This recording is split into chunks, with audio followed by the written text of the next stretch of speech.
Good afternoon from Sri Lanka. Vice Chancellor, Professor Sudanta Liyanage. Keynote speaker today, Professor Neil from University of Reading, Dean of the Faculty, Head of the Department, Conference Chair, Dr. Pratap Kalutantri, all speakers, academia, practitioners, especially partners, including KMUTT and RICS London, and ladies and gentlemen. First of all, let me thank University of Sri Jayewardenepura, Faculty of Management Studies and Commerce, Department of Estate Management and Valuation for organizing this timely, important conference. Globally, the entire education sector has been under tremendous pressure to sustain itself under COVID-19 pandemic. Lately, it has been able to cope with transformation to online platforms, although with different capabilities depending on the development stage of the country. Sri Lanka has done very well compared to our South Asian neighbors. In response to the COVID-19 crisis, higher education institutions across the world adjusted all their activities to an emergency remote mode. During the academic year 2021, institutes moved from this emergency mode to exploring a large variety of hybrid or fully online arrangements as the national COVID-19 safety measures shifted depending on the status of the pandemic. The sudden shift in the mode of operation caused by pandemic raised questions around the effectiveness, relevance, and flexibility of internal quality assurance as well. Sri Lanka made a remarkable transition to online tertiary education after closing its higher education institutes in response to coronavirus disease pandemic. According to the ADB, universities surveyed, nearly 90% of students' response have been able to access online education. According to ADB, this rate is comparable to developed countries like Japan even. So the next point what I want to mention here, when it is come to effective business decision making, it always goes beyond management functions. For an example, this goes beyond HR, accounting, finance, or even marketing, so on. So effective business decision making lies on factors of production that is beyond just functions of business, where the factor called land we have to understand. So simple production function, land, labor, capital, and entrepreneurship. So this particular faculty, the beauty is this is fulfilled by all these functions, including land. So in the region next to Singapore, the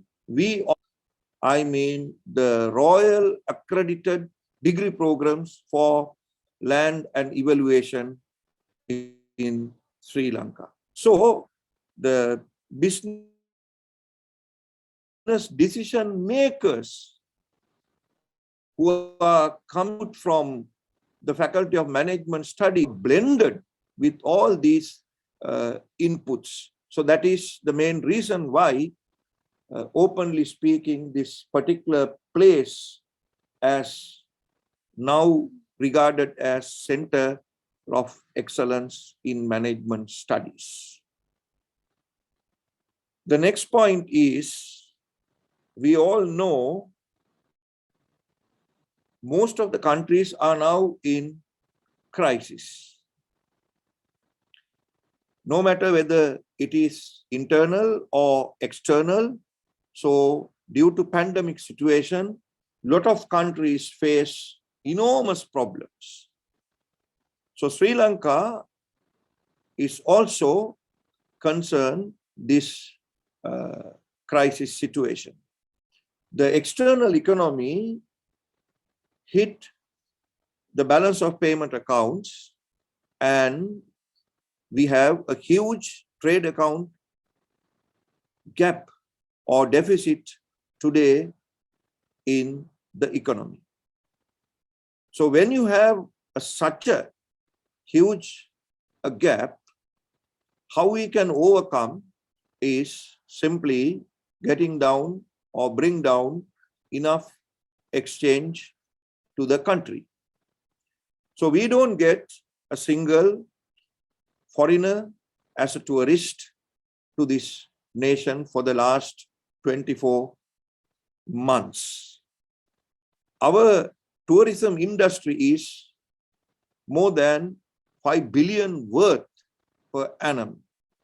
So that is the shortage actually we have in balance of payments today. So we don't have that excess money to fulfill our importation bill. So what I want to tell you, when you have a gap like this, when you have a deficit like this, it is pressure to increase exchange rates. So Sri Lanka is the most open economy in the South Asia region. Now we have a managed but floating exchange rate situation. Central Bank very recently pegged our exchange rate as well. So it is slightly managed, I believe. So exchange rate is now around 200 rupees per dollar to 210 rupees per dollar. So when you have such a pressure on exchange rates, the simple or the direct link to the domestic economy is depreciation of the domestic currency.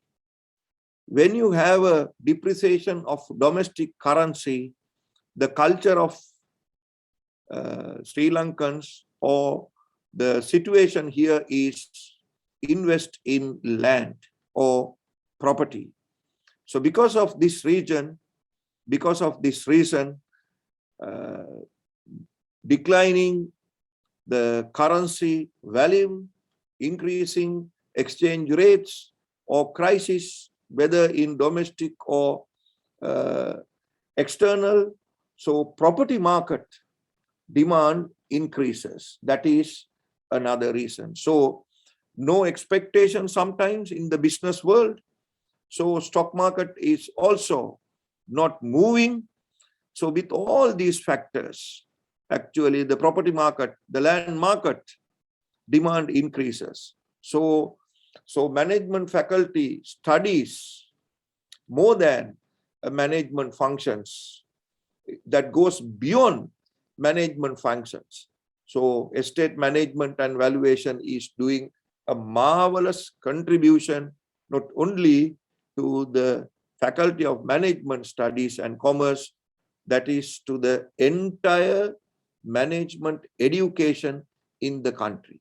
So I don't want to take much time. So even with this pandemic situation, so estate management and valuation, the conference chair and the team, all past academics and present academics, somehow managed to have internationally flavored, excellent conference today. So again, I thank who are joining with us from abroad, professor from Reading University, and our partners of Thailand, and we all know the Royal accreditation body is always with us. I have once visited, when I was the Vice Chancellor, Sri Jayawardhanapura, to RICS, the head office in London, for a discussion.